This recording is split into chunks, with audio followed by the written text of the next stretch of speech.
So this is video 2 of my series Unveiling the Lies, and today I'm actually bringing you a face-to-face from my photographic studio. I'm not a videographer, I'm not a video editor, so please pardon the mess in the prior video. And as a geopolitical analyst, a former geopolitical analyst, a non-practicing clinical psychologist, I'm trying to keep up with the information, but it's happening so fast. It's something I feel very strongly about. I just need to get this out to you. Today I want to talk on video 2 on how misinformation fuels emotion and it creates groupthink.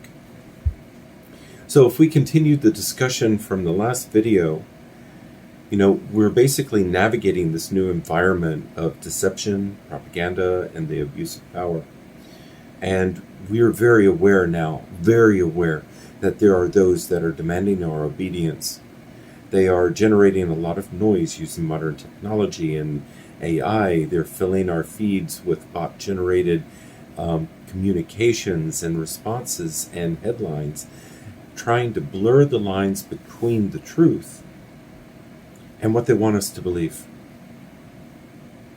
But our next step in this conversation is to examine how misinformation fuels our emotion and creates this thing called groupthink. Now, again, my name is Reverend Michael, and this is the Open Road Ministry.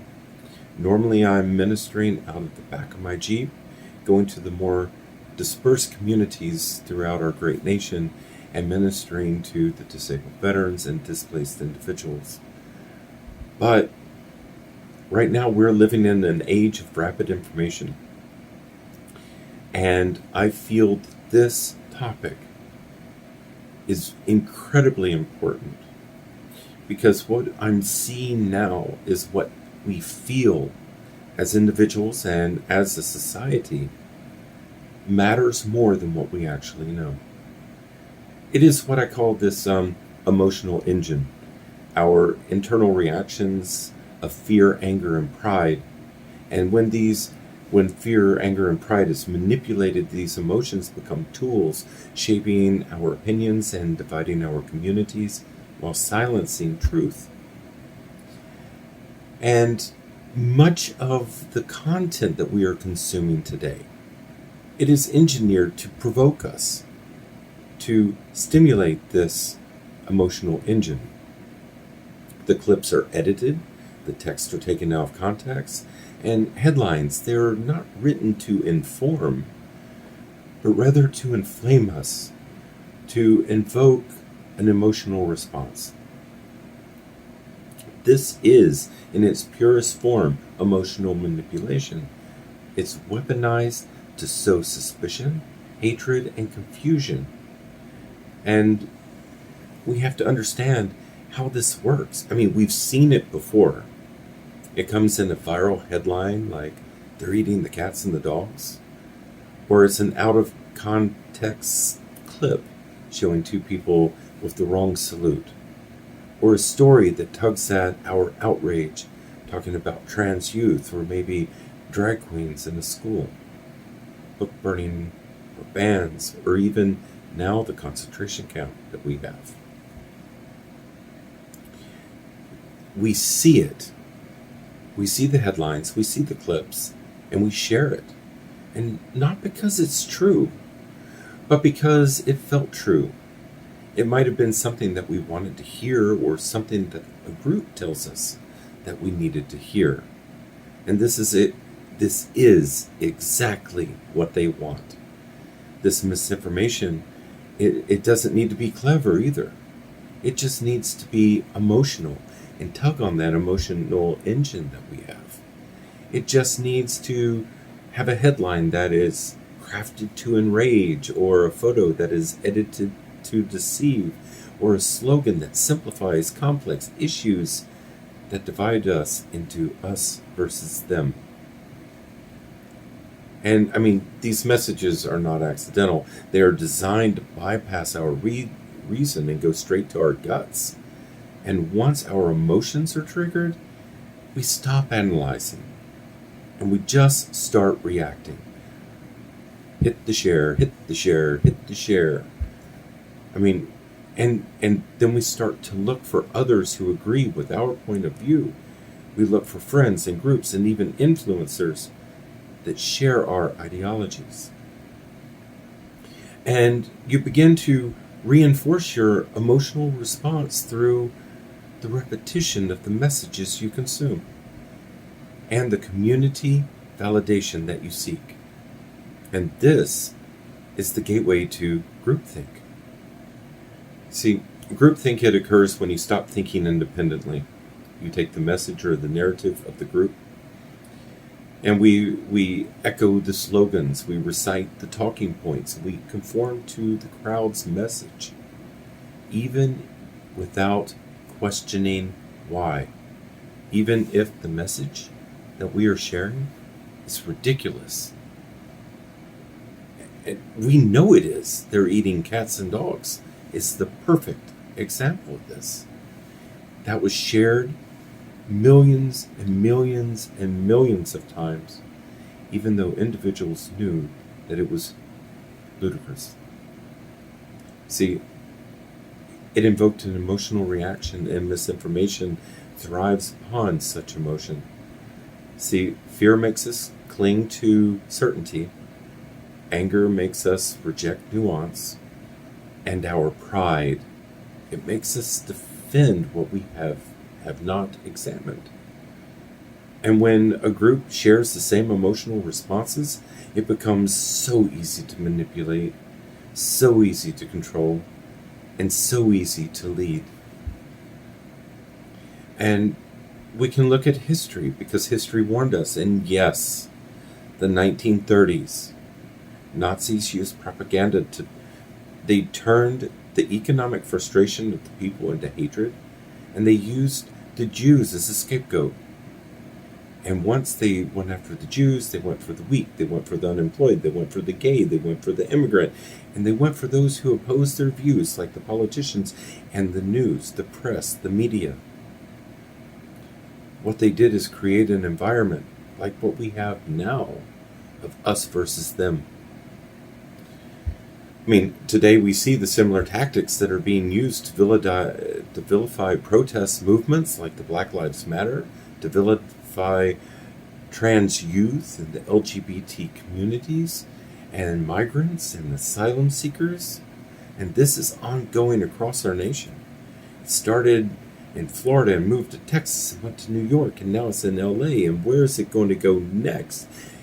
This hatred and division is covering our once great nation. Political ads and influencers flood our timelines with half-truth. They offer outrage, but never do they offer solutions. Never do they offer solutions, because solutions offer hope. These individuals, these influencers, the press, these political groups keep us distracted, emotional, reactive, and divided.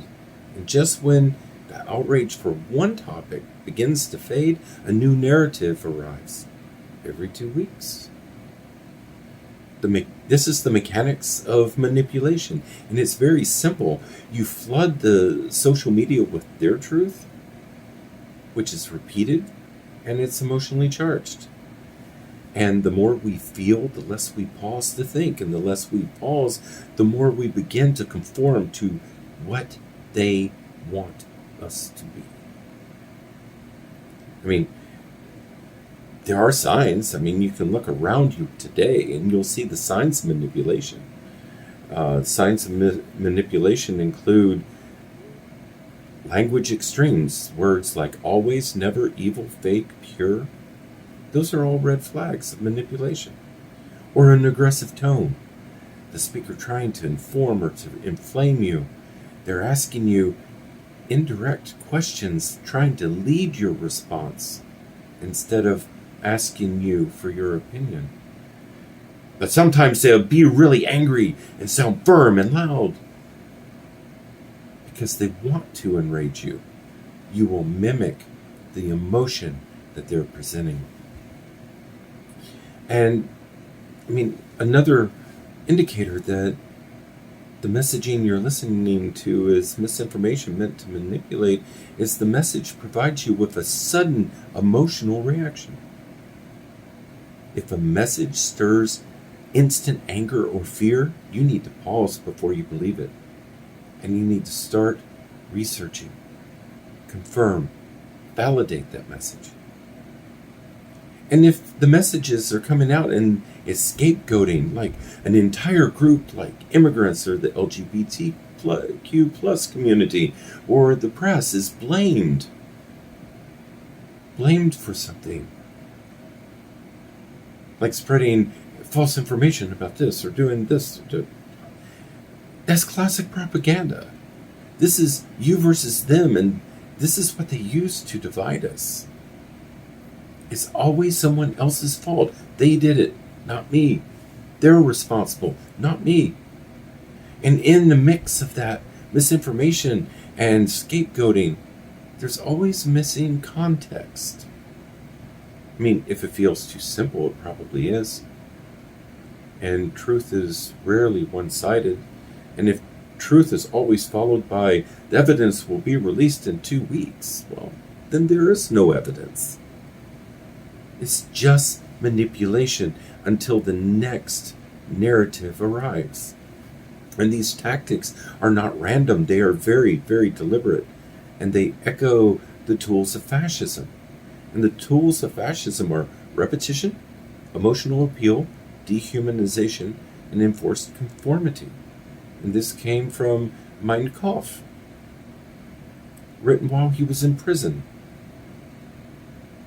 They were even used by Mussolini, and that gentleman in Hungary, and that gentleman in Saudi Arabia, and that gentleman in Russia. But, if you're aware, you're not powerless.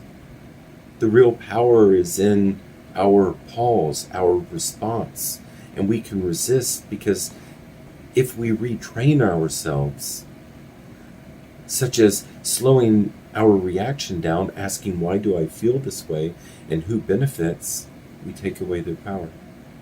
If we fact check emotionally charged content, especially if it blames or mocks another group, we take away their power.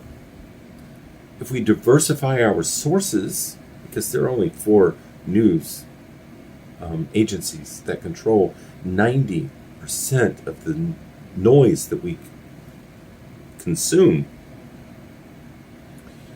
I mean, do not just follow the voices that you agree with.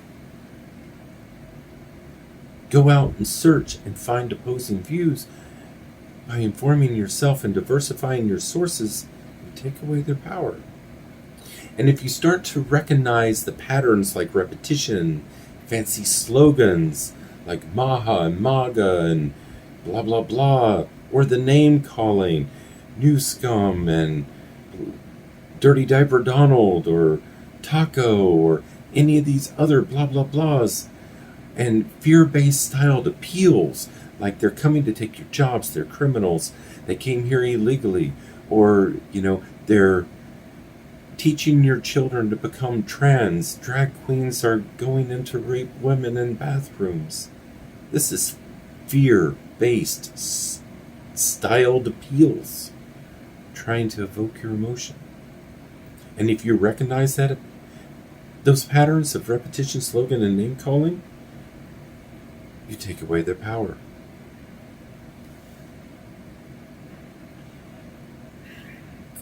And this is hard for me.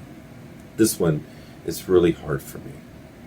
We have to learn to normalize disagreement because real life is very complex and the truth allows room for difference.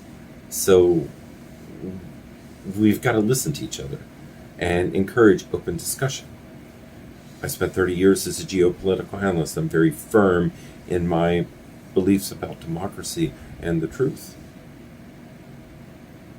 But I have to learn to open up my doors and normalize disagreement and talk with the people I disagree with. I will never change their mind and they will never change mine. But we must normalize understanding the opposing points of view. Because if we do that, we take their power away.